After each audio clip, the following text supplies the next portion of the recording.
Hello बच्चों, क्या हाल चाल और सब बढ़िया। तो आज हम करने वाले बच्चों साइंस का chapter number 8 force and pressure के बारे में। बच्चों तो बच्चों हमने अपनी पिछली वीडियो में कॉन्टैक्ट फोर्स के बारे में हमने पढ़ा था। कॉन्टैक्ट फोर्स में हमने पढ़ा था बच्चों मस्कुलर फोर्स के बारे में।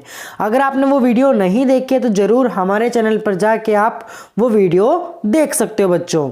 ठीक है बच्चों, तो आज हम इस वीडियो में समझने वाले बच्चों फ्रिक्शन। क्या समझने वाले बच्चों? हम फ्रिक्शन समझने वाले हैं। फ्रिक्शन का मतलब हिंदी में होता है बच्चों घर्षण। क्या होता है बच्चों? घर्षण। तो उसके बारे में हम समझेंगे कि आखिर क्या है ये फ्रिक्शन, आखिर क्यों जरूरी होता है फ्रिक्शन। ठीक है बच्चों, तो स्टार्ट करने से पहले अगर आपने हमारे चैनल पर अभी तक सब्सक्राइब नहीं करा है तो जरूर चैनल को सब्सक्राइब कर लेना, बेल आइकन दबा लेना और अपने दोस्तों के साथ जरूर शेयर कर देना बच्चों। चलिए स्टार्ट करते हैं।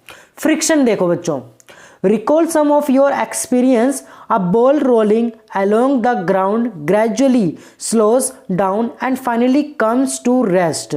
मतलब बच्चों अपने कुछ अनुभवों को स्मरण कीजिए। फर्श पर लुढ़कने वाली गेंद धीरे धीरे क्या हो जाती है बच्चों? धीमी हो जाती है। अगर कोई भी बॉल को हम फेंकते हैं या कोई भी लुढ़कते हुए गोल बॉल को हम धक्का देते हैं तो वो अपने आप ही धीरे धीरे धीरे होके वो रुक जाती है, रेस्ट में हो जाती है।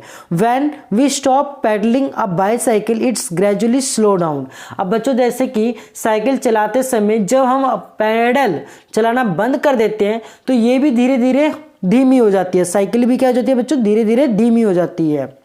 A car or a scooter also comes to rest once its engine is switched off. Similarly, a boat comes to rest if we stop rowing it. Can you add some more such experience? अब देखो बच्चों जैसे कि scooter हो गया, किसी car या scooter के इंजन को बंद कर देने पर भी वो क्या हो जाती है बच्चों? कुछ समय के बाद वो रुक जाती है। इसी प्रकार नाव में भी हो जाता है। नाव में जो हमारा इंजन होता है वो बंद कर देने पर भी कुछ देर दूर चलकर फिर वो भी क्या हो जाती है बच्चों? रुक जाती है। क्या आप इस प्रकार के कुछ अन्य अनुभवों को भी इनमें जोड़ सकते हैं? देखो बच्चों आगे देखते हैं। In all these situations no force appears to be acting on the objects, yet their speed gradually decreases and they come to rest after some time. देखो इन सभी स्थितियों में वस्तुओं पर कोई भी बल लगता प्रतीत नहीं होता है, फिर भी इनकी चाल क्या हो जाती है बच्चों? धीरे धीरे कम होती जाती है। धीरे धीरे क्या हो जाती है बच्चों? कम होती जाती है। What cause a change in their state of motion. अब बच्चों इसमें यह बोला है कि इनकी गति की अवस्था में परिवर्तन किस कारण होता है, मतलब जो चेंजेस होते हैं वो किस कारण होता है। could some force be acting on them? Can you guess the direction in which the force must be acting in each case? अब बच्चों इसमें क्या बोला है? क्या इन पर कोई भी बल लगा रहा होता है? क्या आप अनुमान लगा सकते हैं कि प्रत्येक दशा में बल किस दिशा में लग रहा होगा, किस डायरेक्शन में लग रहा होगा बच्चों? ठीक है बच्चों, आगे देखो बच्चों। The force responsible for changing the state of motion of objects in all these examples is the force of friction. देखो बच्चों इन सभी उदाहरणों में वस्तु की गति की अवस्था में परिवर्तन का कारण ही क्या है बच्चों? फ्रिक्शन है। जैसे कि कोई बॉल, कोई साइकिल पैडल मारते हैं तो वो थोड़ी देरों के बाद मतलब थोड़ी आगे चल के फिर वो रुक जाती है। तो वो किसके कारण हो रहा है बच्चों? फ्रिक्शन के कारण हो रहा है। वो किसके कारण हो रहा है बच्चों? Friction. It is the force of friction between the surface of the ball and the ground that bring the moving ball to rest. मतलब बच्चों फर्श पर जो गेंद की सतह के बीच में लगने वाला जो घर्षण है ना, मतलब बच्चों बल है ना, वो जो फ्रिक्शन फोर्स है ना, कि गतिशील गेंद को क्या कर देता है बच्चों? रेस्ट में ला देता है, विराम अवस्था में ला देता है वो। ठीक है बच्चों। Similarly, friction between water and the boat brings it to be stop once you stop rowing. अब जैसे कि सेम चीज है बच्चों, जैसे कि इसी प्रकार पानी तथा नाव की सतह के बीच में भी फ्रिक्शन बंद करने पर नाव को रोक देता है बच्चों। ठीक है बच्चों। यहाँ तक आपको समझ में आ गया होगा। आगे देखो बच्चों, the friction or the force of friction always act on the all moving objects and its direction is always opposite to the direction of motion। देखो बच्चों, अब इसमें क्या है, फ्रिक्शन बल मतलब फ्रिक्शन फोर्स सभी गतिशील वस्तुओं पर लगता है। गतिशील मतलब जो मूविंग ऑब्जेक्ट होगा वो सब पर लगेगा, और इसकी जो डायरेक्शन होगी वो सदैव गति की डायरेक्शन के विपरीत होती है बच्चों। ठीक है बच्चों, उसके विपरीत होगी। Since the force of friction arises due to the contact between surface, it is also an example of a contact force. अब बच्चों इसमें क्या है, क्योंकि जो फ्रिक्शन बल है दो सतह के बीच में लगती है, इसलिए हम इसको हम क्या कह सकते हैं बच्चों, संपर्क बल भी इसे हम कह सकते हैं। तो मतलब ये संपर्क बल का ही मतलब कॉन्टैक्ट फोर्स का ही एग्जाम्पल हो गया बच्चों।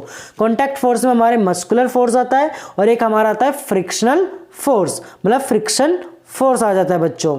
तो आई होप आपको ये चीज समझ में आ गई होगी। देखो बच्चों, जैसे कि हम चलते हैं, चलते कहीं रुक जाते हैं, वो जो रुक रहे हैं, वो जो चल रहे हैं, वो किसके कारण रुक रहे हैं, किसके कारण चल रहे हैं, वो फ्रिक्शन फोर्स के कारण। जैसे कि पैडल मारते हैं साइकिलों की, तो अपने आप जब हम छोड़ देते हैं पैडल मारना, तो अपने आप ही साइकिल क्या हो जाती है बच्चों, रुक जाती है। तो वो किसके कारण हो रहा है, फ्रिक्शन फोर्स के कारण हो रहा है बच्चों। अब जैसे कि इसी प्रकार से एक और एग्जांपल लेते हैं कैरम बोर्ड का। कैरम बोर्ड हम खेलते हैं तो स्ट्राइकर को जब मारते हैं, फिर अपने आप ही वो मूव होते होते फिर वो रुक जाती है एक पोजीशन में। तो वो भी किसके कारण हो रहा है बच्चों, फ्रिक्शन फोर्स के कारण हो रहा है। फ्रिक्शन फोर्स क्यों हो रहा है बच्चों, क्योंकि दो सरफेस क्या हो रही है बच्चों, कॉन्टैक्ट में आ रही है। दो सरफेस क्या आ रही है बच्चों, कॉन्टैक्ट में आ रही है, जिसके वजह से फ्रिक्शन क्या करता है, उस ऑब्जेक्ट को रेस्ट में लाने की कोशिश करता है बच्चों। ठीक है बच्चों, रेस्ट में लाने की कोशिश करता है, इसलिए हम इसको क्या कहते हैं, फ्रिक्शन फोर्स कहते हैं। और ये किस कैटेगरी में आएगा बच्चों, कॉन्टैक्ट फोर्स के कैटेगरी में ही आएगा। ठीक है बच्चों, आगे देखो, अगला हमारा है बच्चों नॉन कॉन्टैक्ट फोर्स हो गया हमारा। कौन सा बच्चों, non contact force. Non contact force का मतलब होता है बच्चों असंपर्क बल। मतलब कॉन्टैक्ट फोर्स में क्या था बच्चों, संपर्क बल। नॉन कॉन्टैक्ट फोर्स का मतलब है बच्चों असंपर्क बल। असंपर्क बल में सबसे पहले जो हमारा एग्जाम्पल है बच्चों, मैग्नेटिक फोर्स। क्या है बच्चों, मैग्नेटिक फोर्स। हमारे पास बच्चों ओल्ड बुक है, तो आप न्यू बुक ओपन करके रखिएगा, और न्यू बुक में ये हमारा होगा बच्चों 8.6, क्योंकि न्यू बुक में चैप्टर नंबर 8 है बच्चों। ठीक है बच्चों, तो कंफ्यूजन ना होइएगा। ठीक है बच्चों, तो नॉन कॉन्टैक्ट फोर्स का मतलब होता है बच्चों असंपर्क बल। सबसे पहला असंपर्क बल में हमारा जो एग्जाम्पल दे रखा है बच्चों, मैग्नेटिक फोर्स दे रखा है। मैग्नेटिक फोर्स मतलब चुंबकीय बल। ठीक है बच्चों, चुंबकीय बल। देखो बच्चों, एक्टिविटी में दे रखी है 8.6 में, इसको भी समझते हैं बच्चों। अगर आपको यहां तक समझ में आ रहा है तो जरूर चैनल को सब्सक्राइब कर लेना, बेल आइकन दबा लेना, और अपने दोस्तों के साथ जरूर शेयर कर देना बच्चों। देखो बच्चों, take a pair of bar magnet, place the longer side of one of the magnet over 3 round shaped pencil or wooden rollers as shown in a figure। देखो बच्चों, हमें इसमें बोला है छड़ चुंबक मतलब बार मैग्नेट का एक युग्म लीजिए। ठीक है बच्चों, और जो चित्र में दर्शाया गया है उसी के अनुसार एक चुंबक को 3 गोल पेंसिलों या लकड़ी के बैलूनों पर रखिए। जैसे कि बच्चों इस प्रकार से जो रखा हुआ है, देखो इस प्रकार से जैसे रखा हुआ है, 3 पेंसिल पर एक मैग्नेट रखा हुआ है, तो हमको ऐसे ही बच्चों रखना है। ठीक है बच्चों, आगे देखो बच्चों, now bring one end of the other magnet near the end of the magnet placed on the rollers, make sure that the 2 magnet do not touch each other, observe what happens. अब देखो बच्चों, इसमें क्या बोल रखा है कि अब इसमें ध्यान देने की बात क्या है, इसमें अब दूसरे चुंबक के एक सिरे को बेलनों पर रखे चुंबक के सिरे के समीप लेके जाना है। जैसे कि ये बच्चों ये लेके गया हुआ है, समीप लेके गया हुआ है, बट इसको टच नहीं करना, उसे क्या नहीं करना बच्चों, टच नहीं करना। ठीक है बच्चों, और फिर उसको धीरे धीरे अपनी तरफ क्या करना है बच्चों, खींचना है। अपनी तरफ क्या करना है, उसको खींचना है। ठीक है बच्चों, इस प्रकार से, जैसे कि इस प्रकार से। और ये हमेशा कैसा होगा बच्चों, नॉर्थ साउथ होगा। अगर साउथ साउथ होगा तो वो अपोजिट डायरेक्शन में भागेगा, अपोजिट डायरेक्शन में भागेगा बच्चों। अगर जैसे कि मान के चलो यहाँ पर भी साउथ है, यहाँ पर भी साउथ है, तो ये अपोजिट डायरेक्शन में भागेगा। अगर नॉर्थ और साउथ होगा तो ये चिपकेगा बच्चों। ठीक है बच्चों, ध्यान देना बच्चों। ठीक है, आगे देखते हैं बच्चों इसको, यहाँ तो आपको समझ में आ गया होगा। नेक्स्ट पेज करते हैं।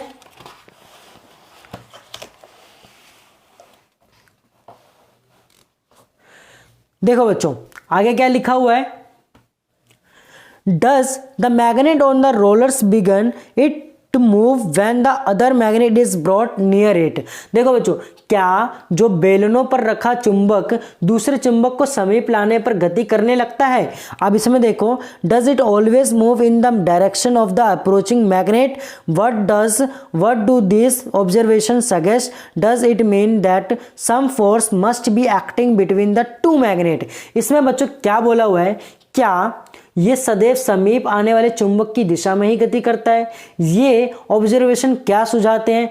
क्या इसका अर्थ ये है कि चुंबक के बीच में कोई भी बल अवश्य ही कार्य कर रहा है? ठीक है बच्चों, आगे देखो बच्चों, you have learned in class 6th that like poles of two magnet repel each other and unlike poles attract each other. आपने बच्चों क्लास 6th में ही पढ़ रखा है, जब दो मैग्नेट रेपल ईच अदर करेंगे, मतलब सिमिलर जो पोल्स होंगे वो क्या करेंगे बच्चों, रेपल करेंगे। अगर अनलाइक पोल्स होंगे बच्चों, अनलाइक पोल्स मतलब नॉर्थ और साउथ होंगे, तो वो क्या करेंगे बच्चों, अट्रैक्ट करेंगे, एक दूसरे को क्या करेंगे बच्चों, अट्रैक्ट करेंगे, आकर्षित करेंगे बच्चों। अट्रैक्शन और repulsion between object can also be seen as another form of pull और पुश। अब बच्चों अट्रैक्शन और रिपल्शन ये दोनों एक ऑब्जेक्ट पर लगता है, इसी से हम ये भी समझ सकते हैं कि बच्चों एक तरह का ये क्या हो रहा है बच्चों, पुल और पुश हो रहा है। एक तरह का ये क्या हो रहा है बच्चों, पुल और पुश। अब देखो बच्चों अट्रैक्शन में क्या है, अट्रैक्शन में मतलब जैसे कि नॉर्थ है, ये साउथ है, ये देखो बच्चों ये नॉर्थ है, ये साउथ है, तो अट्रैक्शन में क्या होगा, ये चिपक जाएगा, तो एक दूसरे को क्या कर रहे हैं, ये खींच रहे हैं, एक दूसरे को क्या कर रहे हैं, अपने आप ही जुड़ रहे हैं, ये पुल हो रहे हैं ये। तो मतलब ये क्या हुआ, अट्रैक्शन हुआ।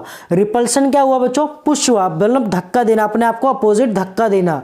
ठीक है बच्चों, अपोजिट धक्का देना रिपल्शन का मतलब बच्चों। ठीक है, do you have to bring the magnet in contact for observing the force between them. अब बच्चों इसमें क्या बोला है कि क्या चुंबक के बीच लगने वाले बल को देखने के लिए आपको इन्हें संपर्क में लाना पड़ता है?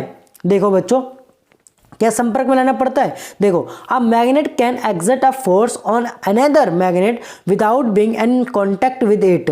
अब देखो बच्चों इसमें यह बोला है कि एक चुंबक दूसरे चुंबक पर बगैर संपर्क में ही बल लगा सकता है बच्चों, बिना टच करे लगा सकता है बल। The force exerted by a magnet is an example of non contact force. Non contact force, ये जो चुंबक द्वारा जो लगाया गया जो बल होता है बच्चों, ये होता है हमारा नॉन कांटेक्ट फोर्स होता है। हिंदी में बोले जाए तो असंपर्क बल होता है ये बच्चों। ठीक है बच्चों, असंपर्क बल। Similarly the force exerted by a magnet on a piece of iron is also known as non-contact force। non-contact force। देखो बच्चों इसी प्रकार चुंबक द्वारा किसी लोहे के टुकड़ों पर लगाया गया बल भी असंपर्क बल कहलाता है बच्चों, असंपर्क बल कहलाता है। ठीक है बच्चों, तो आई होप आपको ये जो मैग्नेटिक फोर्स में फ्रिक्शन फोर्स और नॉन कांटेक्ट फोर्स में बच्चों हमारा कौन सा टॉपिक था बच्चों, ये मैग्नेटिक वाला, कौन सा वाला बच्चों, मैग्नेटिक फोर्स के बारे में आपको समझ में आ गया होगा बच्चों। तो अगले वीडियो में हम समझेंगे बच्चों इलेक्ट्रोस्टैटिक फोर्स और ग्रेविटेशनल फोर्स के बारे में हम समझेंगे बच्चों। तो अगर आपको अगला टॉपिक समझना है तो जरूर हमारे चैनल को सब्सक्राइब कर लेना, बेल आइकन दबा लेना और अपने दोस्तों के साथ जरूर शेयर कर देना बच्चों।